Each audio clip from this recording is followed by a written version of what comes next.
who is going to have 5 years 100% health insurance by Ubuzima Polyclinic? Who is Miss Rwanda 2020? Tariki 21 z'ukwezi kwa 12 2019 nibwo twatangiye kuzenguruka igihugu cyose dushaka umukobwa ugomba kwambikwa ikamba rya nyampinga w'u Rwanda 2020. Twaje kubona abakobwa 50 maze dukuramo abakobwa 20 berekeza muri bootcamp. Abakobwa 19 nibo twari dufite kuri uyu munsi bitewe nuko umukobwa umwe yaje kugira ikibazo cy'uburwayi, ariko muri aka kanya abakobwa 19 uyu niwo mwanya abanyarwanda ndetse n'abakuri iki gikorwa kuri KC2 kuri YouTube, Instagram na Twitter tugiye kumenya n'uwuhe mukobwa ugiye kwambikwa ikamba rya nyampinga w'u Rwanda 2020 asimbure Nimwiza Megan. As Miss Nimwiza Megan steps forward to hand over the crown to Miss Rwanda 2020. Who is going to be Miss Rwanda 2020? It has been a long way from December 21st. They went through the pre-selection round. They went through the bootcamp phase. And now the moment we've all been waiting for. Who is Miss Rwanda 2020? Miss Rwanda 2020 yambaye nimero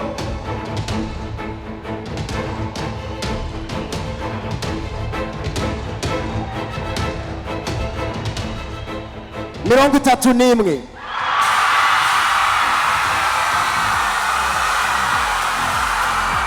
Miss Rwanda 2020, Nishimwe Naomie, contestant number 31.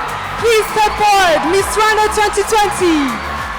Miss Rwanda 2020, Naomie, nimero 31, Martina. Miss Rwanda is going to be receiving a brand new car by Rwanda Motor Suzuki.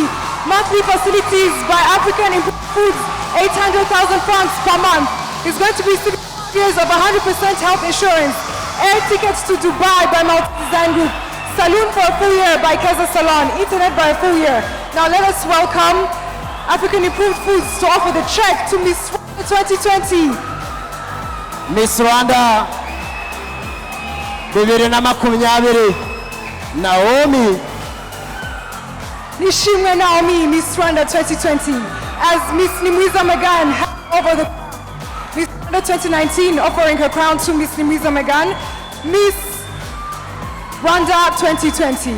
Miss Rwanda 2020 agomba kubona ibihembo bitandukanye, harimo imodoka agomba guhabwa na Rwanda Motor iri mu bwoko bwa Suzuki, agomba kubona amafaranga 800 buri kwezi, agomba kandi kubona ubwishingizi mu buzima bwe, ariko kandi agomba ndetse no kubona ubwishingizi mu buzima bwe mu gihe cy'imyaka 5, ari kumwe n'Ubuzima Polyclinic, agomba kubona ndetse n'umwaka wose ari muri Cafe Camellia. Miss Nimwiza Megan 2019 offering her crown to Miss Rwanda 2020, Miss Nishimwe Naomie. Uyu niwe Miss Rwanda 2020 yayambaye nimero 31.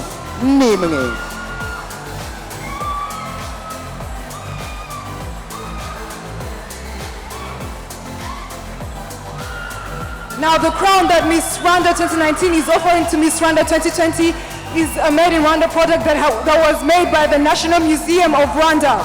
This beautiful crown you see right here was made by the National Museum of Rwanda. As Miss Nimwiza Megan crowns Miss Rwanda 2020, Miss Nishimwe Naomie, a crown that was made by the National Museum of Rwanda.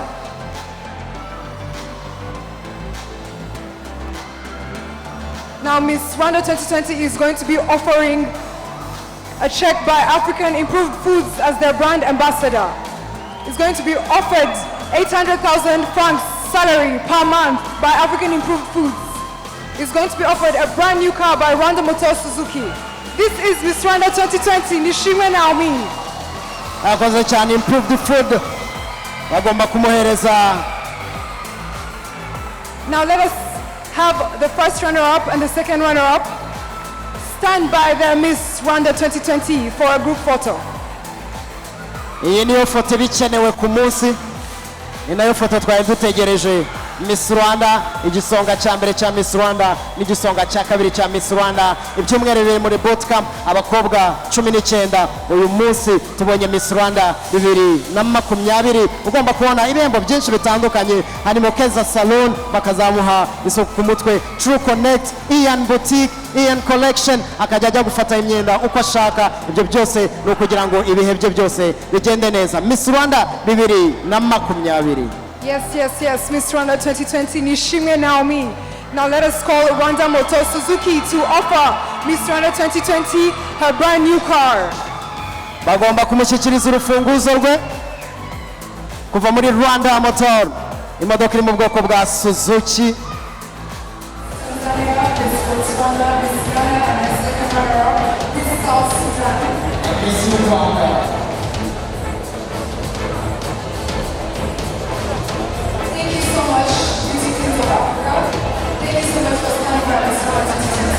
Now let's call upon Miss Nishimwe Naomie's parents to come and take a picture with their beautiful daughter.